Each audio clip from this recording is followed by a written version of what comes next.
ভয় নাই, রাজন ভাই এগিয়ে চলো, আমরা আছি তোমার সাথে, রাজন ভাই এগিয়ে চলো। নেতা কি আছে? কোনছে নেতা? রাজন ভাই ভাই ভাই আমাদের দ্বিতীয় মুক্তিযুদ্ধের পরে যে বাংলাদেশ স্বাধীন হয়েছে, লালপুর বাগাতিপাড়া নতুন করে স্বাধীন হয়েছে, সেই স্বাধীন লালপুরের প্রথম জনসভা এবি ইউনিয়ন দিয়ে আজকে শুরু করা হলো। সম্মানিত নেতৃবৃন্দ, আজকে অর্জুনপুর বড়মাটি ইউনিয়ন বিএনপি এবং অঙ্গ সহযোগী সংগঠন কর্তৃক আয়োজিত এই শান্তি ও সম্প্রীতি অনুষ্ঠানের সম্মানিত সভাপতি এবং আমি যাদের প্রত্যেকের নাম উচ্চারণ করে শ্রদ্ধার সাথে কৃতজ্ঞতার সাথে তাদের নাম স্মরণ করতে চাই, কিন্তু সময়ের অভাবে আমি বলতে পারছি না, সেই সমস্ত আমার শ্রদ্ধেয় নেতৃবৃন্দ সহ সামনে উপবিষ্ট যারা বাংলাদেশের মূল শক্তি, আমার সামনে উপবিষ্ট সেই ছাত্র জনতাকে স্বাধীন বাংলাদেশের সংগ্রামী লাল সালাম জানিয়ে আমি আজকে কয়েকটা কথা বলবো আপনাদের সামনে। সম্মানিত নেতৃবৃন্দ, আজকে এসে এখানে যখন আমরা উপস্থিত হয়েছি, আপনাদের পক্ষ থেকে আমাদেরকে ফুল দিয়ে, ফুলের মালা দিয়ে বরণ করে নেওয়া হয়েছে। আমরা ভদ্রতার খাতিরে ফুল এবং ফুলের মালাটা গ্রহণ করলেও আত্মিকভাবে, মানসিকভাবে এই ফুলের মালা আমি আমার শহীদ আবু সাইদ, আমি মুগ্ধ, আমি শহীদ জাহিরের লাশের রক্তের বিন্দুর উপরে এই ফুলগুলো আমি উৎসর্গ করে দিলাম। আজকে ভোট চাইতে আসি নাই, ভোট চাওয়ার সময়ও না, এটা আমাদের অধিকার যেন আর কখনো ছিনতাই না হয় সেই ব্যাপারে আপনাদেরকে দিক নির্দেশনা দিতে এসেছি। সম্মানিত নেতৃবৃন্দ, আমি গভীর শ্রদ্ধার সাথে স্মরণ করছি শহীদ রাষ্ট্রপতি জিয়াউর রহমানকে এবং আপনাদের প্রাণপ্রিয় নেতা আমার পিতা মরহুম ফজলুর রহমান পটলকে। আজকে আমাদের অ্যাক্টিং চেয়ারপারসন তারেক রহমান দেশ নায়কের একটা বাণী, একটা বার্তা ভিডিও আকারে এসেছে। আমি গাড়ি ঢাকা থেকে আসার সময় সেই বার্তাটি শুনছিলাম। তিনি আমাদের সবাইকে, বিএনপির আপামর জনসাধারণকে, সর্বস্তরের নেতৃবৃন্দকে বলেছেন সর্ব জায়গাতে ধৈর্য ধারণ করে শৃঙ্খলা মেনে চলে সর্বাবস্থায় শান্তি শৃঙ্খলা বজায় রাখার জন্য উনি নির্দেশ দিয়েছেন। আমাদের অ্যাক্টিং চেয়ারপারসন, আমাদের নেতা যে নির্দেশ দিয়েছেন সেই নির্দেশ মানেই তো আমাদের রাজনীতি, তাই না? এই মর্মে আমি হুঁশিয়ারি করে দিতে চাই, গত কিছুদিন ধরে 5 তারিখ দুপুর পর্যন্ত যারা লগি বৈঠা হেলমেট মাথায় দিয়ে অস্ত্রের ঝঞ্ঝানি দিয়ে মানুষ হত্যা করেছে, 5 তারিখ সন্ধ্যার পরে ওরাই আবার বিএনপি সেজে গেছে, ঘাটতি মেরে বিএনপির মধ্যে ঢুকে গেছে। এরাই সেই দিনকে রাত্রে মন্দির ভাঙচুর করেছে। আমি শুধু একটা উদাহরণ দিলে বুঝে যাবেন, সারা বাংলাদেশ কেন সারা পৃথিবী স্বীকার করবে বিএনপি কোন সহিংস দল না। এই 2 বছর আগে আওয়ামী লীগের মন্ত্রীরা বলছিলেন, আমার কথা না, যে ক্ষমতা থেকে চলে গেলে প্রথম রাতে নাকি 10 লাখ লাশ পড়বে। বিএনপি প্রমাণ করেছে আমরা সহিংস নই। আমার এই লালপুর বাগাতিপাড়ায় একটি লাশও পড়ে নাই। আমরা অত্যন্ত ধৈর্যের সাথে পরিস্থিতি পর্যবেক্ষণ করছি। আপনারা সবাই বলেছেন স্বাধীনতা অর্জনের চাইতে স্বাধীনতা ধরে রাখা কঠিন। আপনারা ভুলে গেছেন 2006 সালে আমাদের স্বাধীনতা হারাই গেছিল। সেই স্বাধীনতা ফিরে পেতে 17 বছর অপেক্ষা করতে হয়েছে।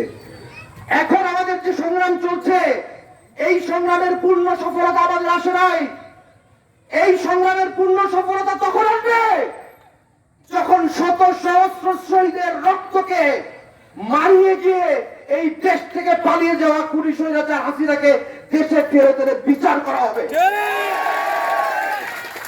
আমার বিএনপির 113 জন, জামাত ইসলামের 78 জন সহ 32 জন শিশুকে হত্যা করা হয়েছে। আপনারা চিন্তা করে দেখেন, যিনি কথায় কথায় বলেন স্বজন হারানোর বেদনা কি আমার চাইতে ভালো কেউ বোঝে না।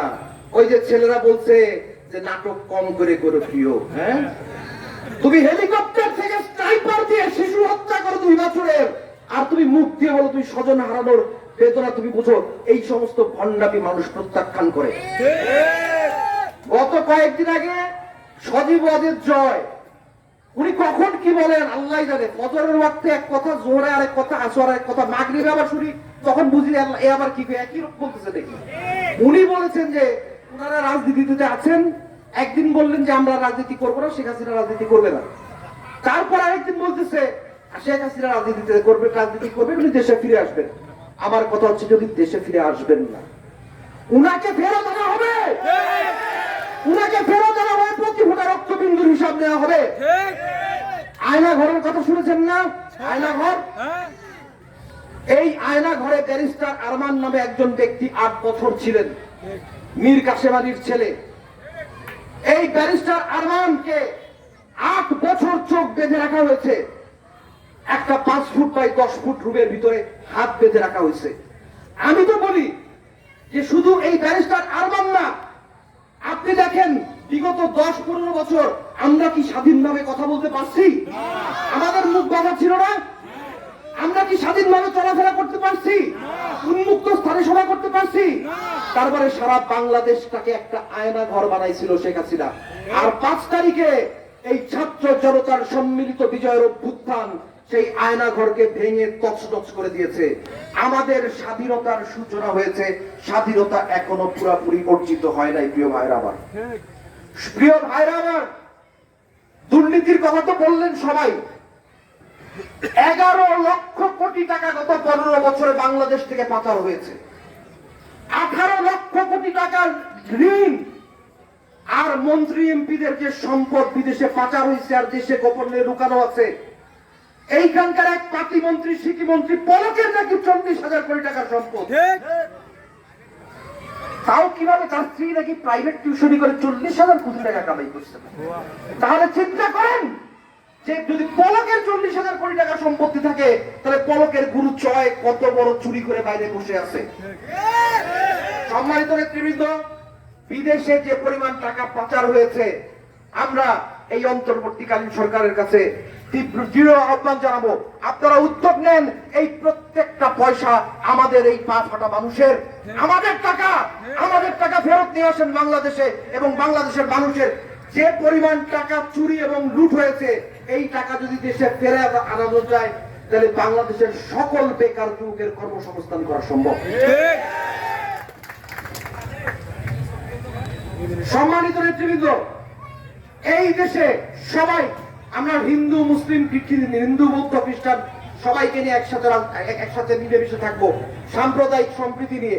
কিন্তু পরিষ্কার ভাবে বলে দিতে চাই, যারা গণহত্যা করেছে, পৃথিবীতে মানুষ হত্যার চাইতে বড় কোনো অন্যায় নাই। এই গণহত্যাকারীদের রাজনীতিতে আর পুনর্বাসিত হতে দেওয়া হবে না। সময়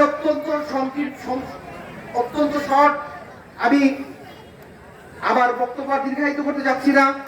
সম্মানিত ছাত্র এবং জনতা, আপনারা 5 তারিখে যেভাবে সবাই একত্রিত হয়েছিলেন, এই একতাটাকে প্লিজ আপনারা ধরে রাখুন, যতক্ষণ পর্যন্ত একটি গণতান্ত্রিক নির্বাচন হয়েছে, আমাদের শান্তিপূর্ণভাবে ক্ষমতা হস্তান্তর হচ্ছে।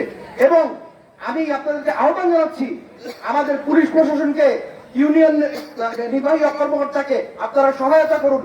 তাদেরকে সহায়তা না করলে এই সরকারকে ব্যর্থ করে দেওয়ার একটি চক্রান্ত কিন্তু ভারতে বসে হচ্ছে। এই চক্রান্ত বাস্তবায়িত হতে দেওয়া যাবে না। সর্বশেষে আপনাদেরকে বলি, ইনশাআল্লাহ এই ছাত্র জনতা যেমন বিজয়ের দরজা খুলেছে, ইনশাআল্লাহ এই বিজয়ের দরজা খুলে সেই সিঁড়ি দিয়ে উঠে আমরা ইনশাআল্লাহ একদিনকে অবশ্যই গণতান্ত্রিক পথেই ক্ষমতার মস্তকে আহরণ করবো। আপনাদের সবাইকে অনেক ধন্যবাদ। খোদা হাফেজ। বাংলাদেশ জিন্দাবাদ। দেশ বেগম খালেদা জিন্দাবাদ। সেই প্রেসিডেন্ট জিয়া রহমান, তারেক রহমান জিন্দাবাদ।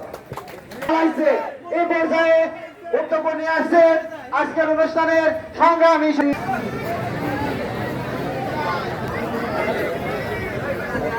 বিসমিল্লাহির রহমানির রহিম। সম্মানিত উপস্থিতি,